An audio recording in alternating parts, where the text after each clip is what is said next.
राजनीति के अखाड़े में स्वागत है गुप्तेश्वर पांडे का। बिहार के पूर्व डीजीपी के सामने अवसर तो हैं, चुनौतियां भी कम नहीं। ऐसे नौकरशाहों की सख्त जरूरत है राजनीति की पथरीली जमीन को। नमस्कार, आजाद सिपाही विशेष में आपका स्वागत है। मैं हूं राकेश सिंह। बिहार में विधानसभा चुनाव का ऐलान हो चुका है और इसके साथ ही राजनीतिक अखाड़ों की सेनाएं सजने लगी हैं। रणनीतियां तो पहले से ही बनाई जा रही थीं, लेकिन अब असली संग्राम की तैयारी शुरू हो गई है। बिहार की राजनीति हमेशा से देश के बाकी हिस्सों से अलग रही है। इसका एक प्रमुख कारण यहाँ की सामाजिक संरचना और व्यवस्था रही है। जाति के आधार पर राजनीति का इतना स्पष्ट विभाजन देश क्या दुनिया भर में नहीं मिल सकता है।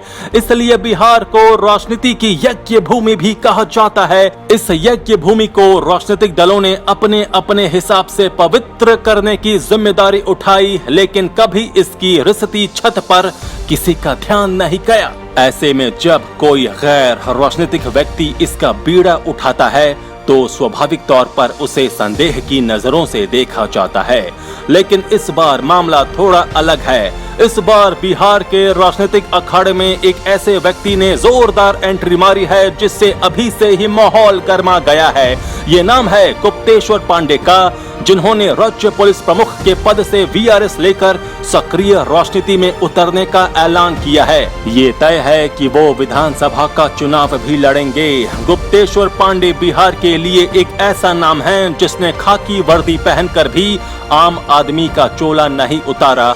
एक आईपीएस के रूप में उनकी लोकप्रियता के कई किस्से बिहार में मशहूर हैं। ऐसे शख्स की राजनीति की पथरीली जमीन पर उतरने से लोगों को विश्वास हो गया है कि वो इस अखाड़े का पुराना गौरव लौटाएंगे। गुप्तेश्वर पांडे के राजनीति में उतरने के मतलब पर आजाद सिपाही ब्यूरो की खास रिपोर्ट।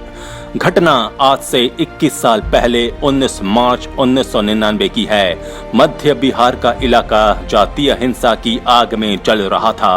राजधानी पटना के बगल में स्थित जहानाबाद जिले के सेनारी गांव पर धावा बोलकर माओवादियों ने अगड़ी जाति के 34 लोगों को मौत के घाट उतार दिया था।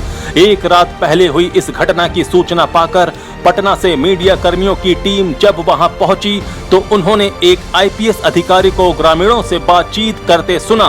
ग्रामीण बेहद उत्तेजित थे और मुख्यमंत्री को बुलाने की मांग पर अड़े थे। वो आईपीएस अफसर ग्रामीणों से स्थानीय भाषा में बात कर रहा था और कुछ ही देर के बाद ग्रामीण शांत पड़ गए। उत्तेजित ग्रामीणों के गुस्से को जिस आईपीएस अधिकारी ने शांत किया था उसका नाम था गुप्तेश्वर पांडे।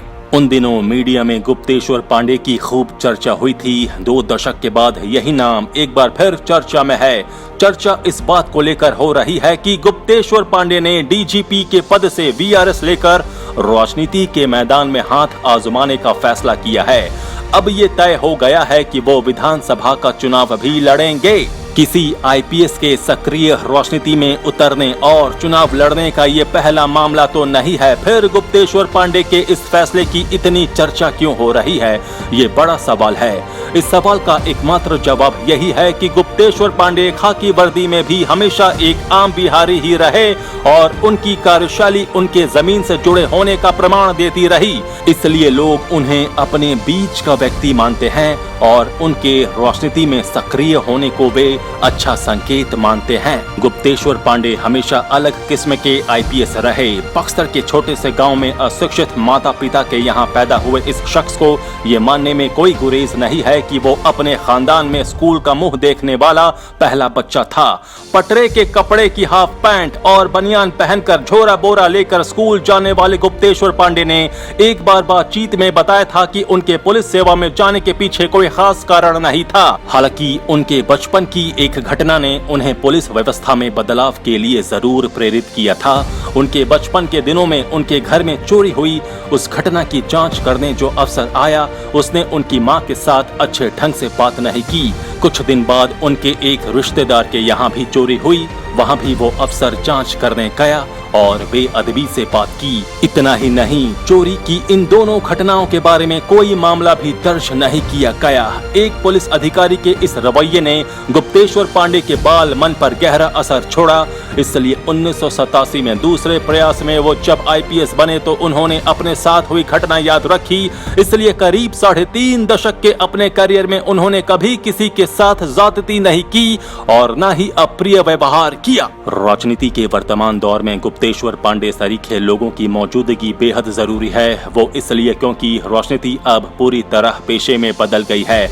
ऐसे में एक पेशेवर पुलिस अधिकारी जिसने अपने जीवन का आधा हिस्सा जनता के सीधे संपर्क में बिताया हो, जनता की समस्याओं को ज्यादा अच्छी तरह समझ सकता है। हालांकि ये भी सही है कि पहले भी कई नौकरशाह राजनीति में हाथ आजमाने उतरे, लेकिन जनता ने उन्हें खारिज कर दिया। गुप्तेश्वर पांडे इन सब से अलग हैं क्योंकि वो अपनी बात बेहद बेबाकी से सामने रखते हैं और हर समय आम लोग ही उनके फैसलों के केंद्र में होते हैं। इसलिए बिहार की राजनीति में एंट्री के उनके ऐलान से चुनावी माहौल अभी से ही गर्मा गया है। गुप्तेश्वर पांडे किस सीट से चुनाव लड़ेंगे ये अभी तय नहीं हुआ है, लेकिन एक बात तय है कि वो इस समय लोकप्रियता के शिखर पर हैं और उन्हें विधायक चुनकर वोटरों को पछताना नहीं पड़ेगा। गुप्तेश्वर पांडे के रूप में एक पुलिस अधिकारी को लोगों ने अच्छी तरह देखा परखा है, लेकिन एक राजनीतिज्ञ के रूप में उनकी चुनौतियां अभी बाकी हैं। उम्मीद की जानी चाहिए कि वो इन चुनौतियों का सामना भी अच्छी तरह से करेंगे और बिहार को नई दिशा देंगे। आजाद सिपाही के विशेष में अभी इतना ही। खबरों की और भी अधिक जानकारी के लिए आप पढ़ते रहिए अपना लोकप्रिय दैनिक अखबार आजाद सिपाही। आप हमारे इस YouTube चैनल को जरूर सब्सक्राइब करें। आप हमारे Facebook पेज को भी जरूर लाइक करें। जुड़े रहिए आजाद सिपाही के साथ। धन्यवाद।